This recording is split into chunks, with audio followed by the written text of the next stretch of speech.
Outdoor চলা অবস্থায় একজন ভদ্রলোক পেডিয়াট্রিক্স আউটডোরে ডাক্তার বুরহান উদ্দিন যখন রুগী দেখছিলেন, উনি সেই আউটডোরে নিয়ম ভঙ্গ করে আউটডোরের ভিতরে হামলা করে ঢুকে দরজা ধাক্কা দিয়ে গিয়ে ডক্টর বুরহান উদ্দিনের উপরে আক্রমণ করেন এবং উনি অসম্ভব তির্যক ভাষায় ওনাকে গালিগালাজ করে ওনার ছেলে কিছুদিন আগে করেছে বলে ওই ছেলের মৃত্যুর ক্ষতিপূরণ হিসাবে ওনাকে 5 লক্ষ টাকা দাবি করেন এবং 3 দিনের মধ্যে যদি এই টাকা ওনাকে ডক্টর বুরহান উদ্দিন না দেন উনি ওনাকে দেখে নেবেন বলে হুমকি দেন।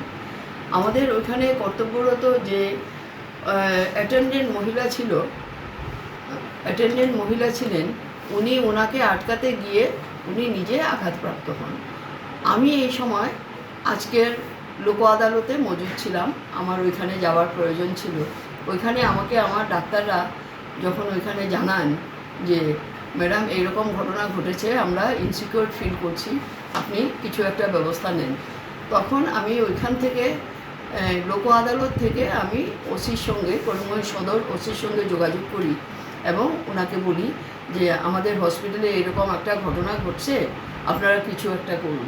তখন ওসি বললেন ঠিক আছে, আপনারা যদি এফআইআর করেন তাইলে আমরা ব্যবস্থা নেব, না হলে তো আমরা কিছু করতে পারবো না। তো আমি বললাম যে আমাদের সিকিউরিটিরা এই মানুষটাকে ধরে রেখেছে এবং ওনাকে আলাদাভাবে রেখেছে, তো আমি এখন লোক আদালত শেষ করে হসপিটালে যাচ্ছি, I will talk with the person and আমি আমার ডাক্তারদের সঙ্গেও আলাপ করে দেখি ঘটনাটা সত্যিভাবে কি ঘটেছে।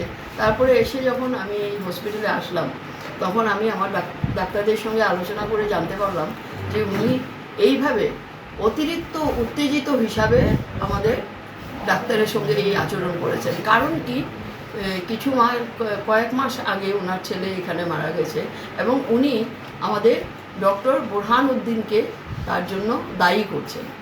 তো আমি পুলিশকে ডাকলাম যে এখন আমরা যদি এফআইআর দায়ের করি এই ঘটনার পরিপ্রেক্ষিতে আমার ডাক্তাররা ইনসিকিউর ফিল করছে এইভাবে আক্রমণাত্মক অবস্থার জন্য, তো পুলিশকে ডাকলাম। তো পুলিশের সাথে উনি এবং আরেকজন ভদ্রলোক আমাদের এখানে ঢুকলেন।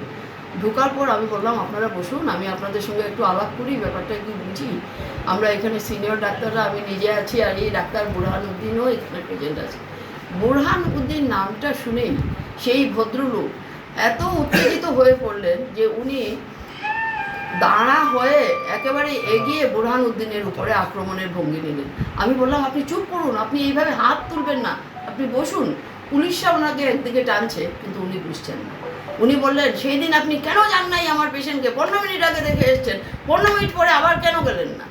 তো আমি বললাম দেখুন হসপিটালের পরিস্থিতিতে ডাক্তারবাবু 15 মিনিট আগে দেখে এসে 15 মিনিট পরে আবার কেন যান নাই, এটা এখন আপনাকে উনি জবাব দিতে পারেন।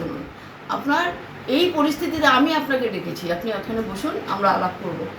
কিন্তু উনি কোনো অবস্থায় নারাজ। উনি আমাকে আমার পরিবারের দিকে ইঙ্গিত করে বলছেন আপনার পরিবারের ছেলের এরকম হলে আপনি কি করতেন। আমরা ওনাকে জিজ্ঞাসা করছি উনি কেন গেলেন না। আমি ওনাকে হাত জোর করেছি।